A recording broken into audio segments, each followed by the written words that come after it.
Um, but anyway, so go back to so it started there. Your political stances. So let me ask you this. So when you became so involved, in the student body, you came so involved, and I'm still on high school now, but Yeah.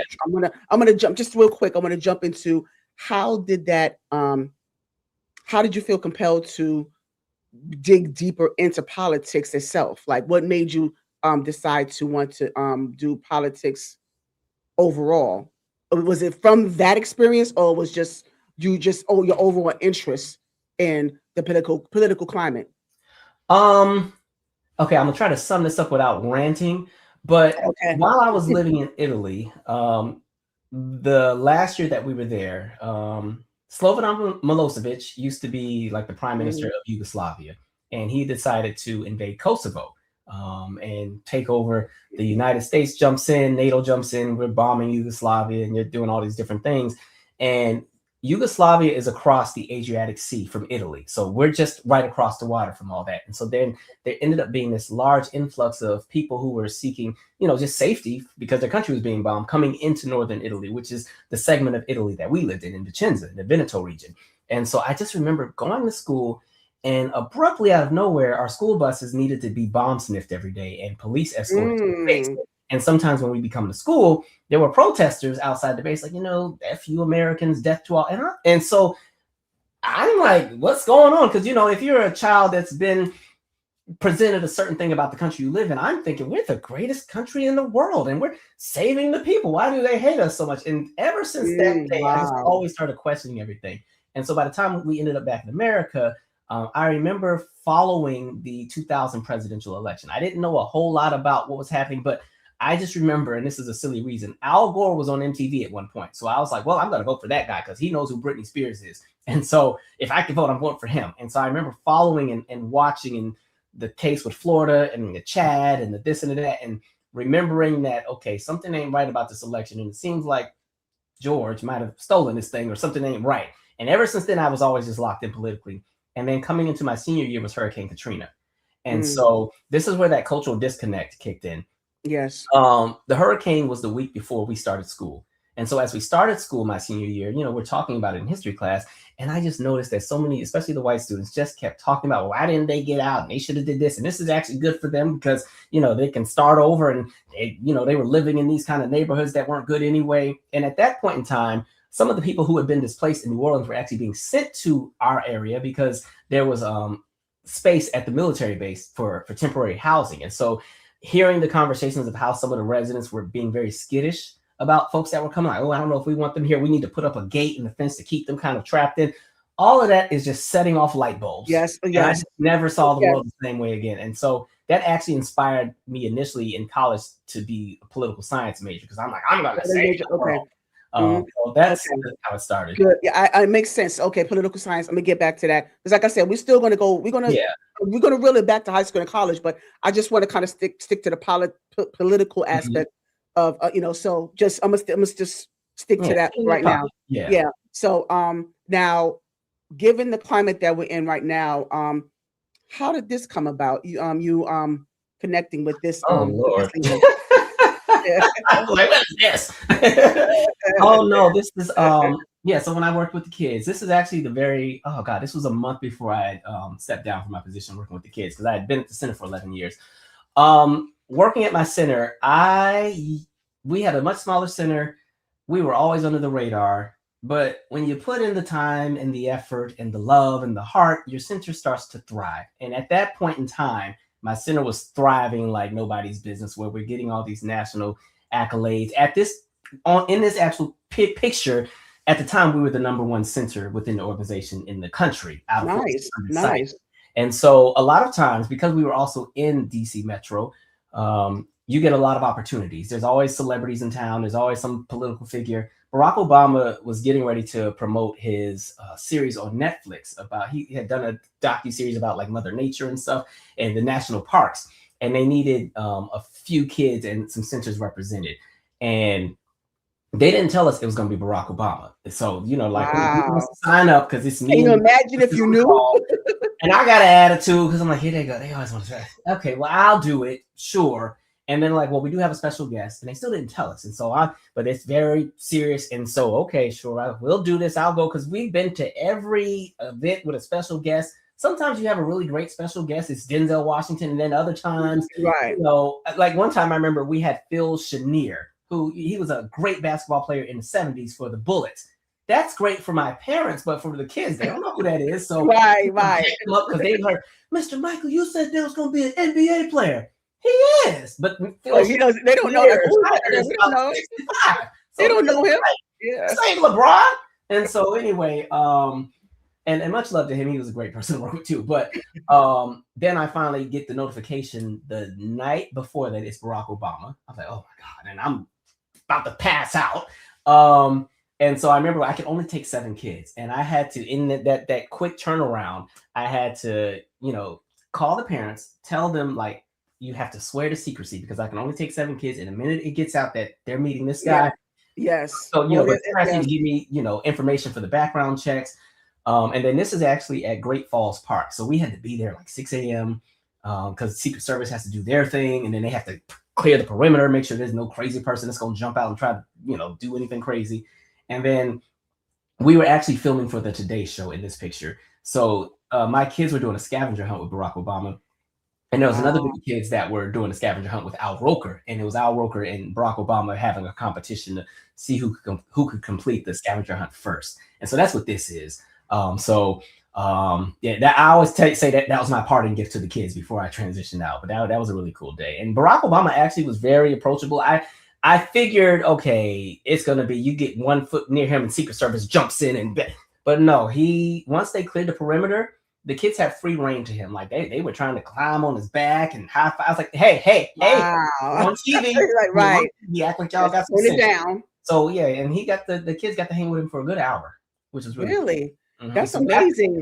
After the, you know, once they got past the initial shock of, oh my God, it's Barack Obama, everybody loosened up. Really great time. Wow, that's amazing. Yeah. I could imagine. So did you interact with him at all? Yeah, I did, but I was so busy trying to get all the pictures of the kids. Okay. I had already met him before because I got to go to the White House Christmas dinner in 2013.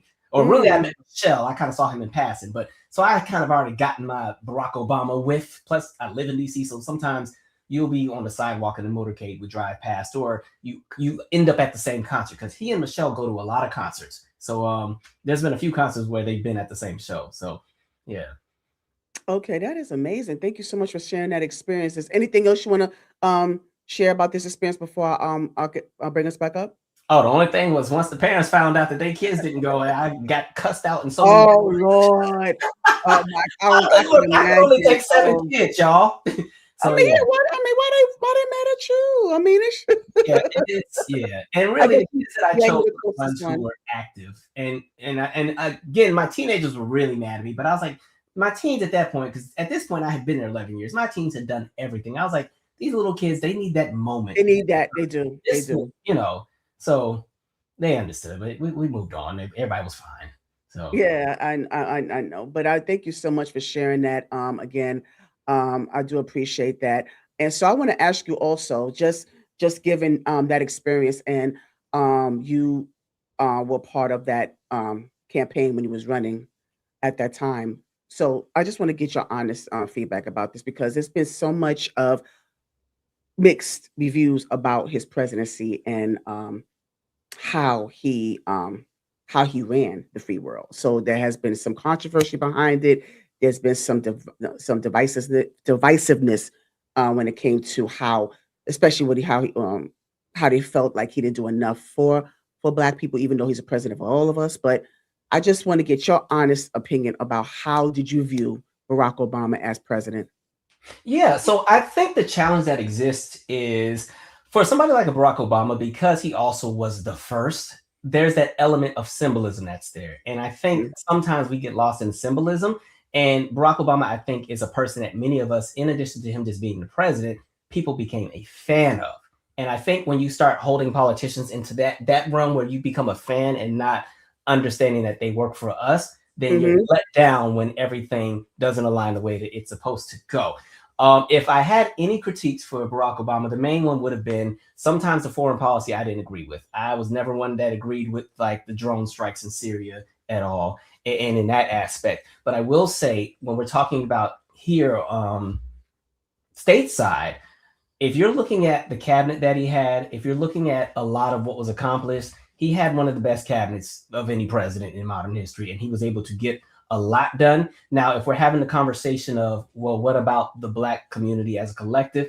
I think that there were a lot of things that were done. I do feel that he could have moved a bit differently, but I think we also were living in a space where we couldn't anticipate that what's happening now would even be something you could fathom. True, because true. what ended up happening is once he got out, you watched them start dismantling everything that man ever had accomplished. Right, yes. And I know people always say, oh, well, when he first got in, he had the House and the Senate, and he could have did more, and all we got was the Affordable Care Act. And I'm like, it was healthcare. We didn't technically have it before, but if you're going to do the numbers of what we actually had, once you take into account those in the Democratic Party that were more so center and moderate and often voted with Republicans, he really only had that supermajority for about 3 months. And so that's why we were able to get the Affordable Care Act. But I think, again, with a lot of the EPA protections, those are really good things. There were a bunch of things that were done to try to remedy what was there. I think his job at that point in time was to bring stability back to the country after us coming out of, boom, the housing bubble bursting, right, and the economic recession. And so I feel like that was the job that he mainly needed to lock in with, and he was able to do. Everything wasn't perfect with any president. You're going to have those critiques and those flaws. I wanted him to fight a little bit more on some things. I will also say the only other time I got really mad at him was when he called the kids thugs from Baltimore after Freddie Gray. I was like, oh my God. Yeah. But I will happily go back to that any day versus what we're dealing with now. Right. And we're going to get more a little into that. Yeah, I want to definitely get more into that, but I just wanted to get your take on this. I want to get your honest opinion, not just, because, as a black man, but just overall as our leader of the free world. I want to get your take on, because he I understand, like, him getting his footing in the first term. I mean, he's getting his footing in, so there's certain expectations that are not going to be automatically realistic, but then you have a second term, and by then he had lost the House, so now he doesn't have the same power. Now, like I said, it wasn't perfect. The symbolism, I think we hold on to. You get excited to see Michelle on TV, right? You get excited to see the daughters and all. We love all that, but symbolism isn't tangible, and I think that's where there's always been that somewhat of a divide collectively when we have the conversation, because it's like, yeah, we love that, but what about that? Because then you bring in like the reparations conversation, like, why wasn't he fighting for reparations back then? And so there's so many other layers that kick in. So overall, I think it was a presidency that sustained the country. I think there could have been a few things maybe they could have fought a little bit harder for, but he actually it was an uphill battle for everything. It was. If you remember, in his last 2 years, he pretty much was just doing executive orders because Congress wasn't moving on anything. So, yeah. And so right now, like, we're going into the second term of,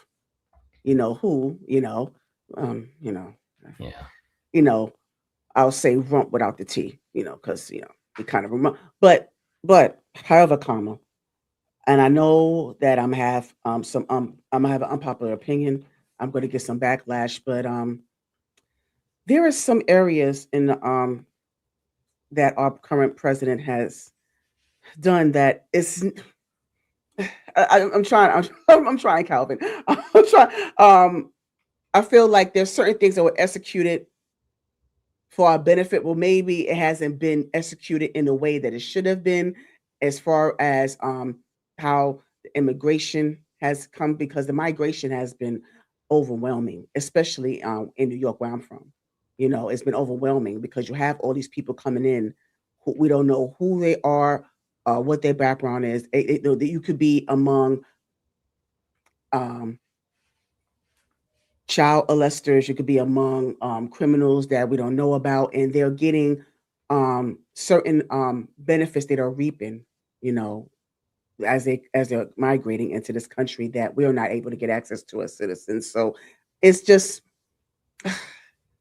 like I said, it's just the way I think that the certain things has been executed. I think that's been kind of hard. I'm just using that particular example, but I just feel like this is the way that the administration is executing that is kind of harsh, but to me it's necessary.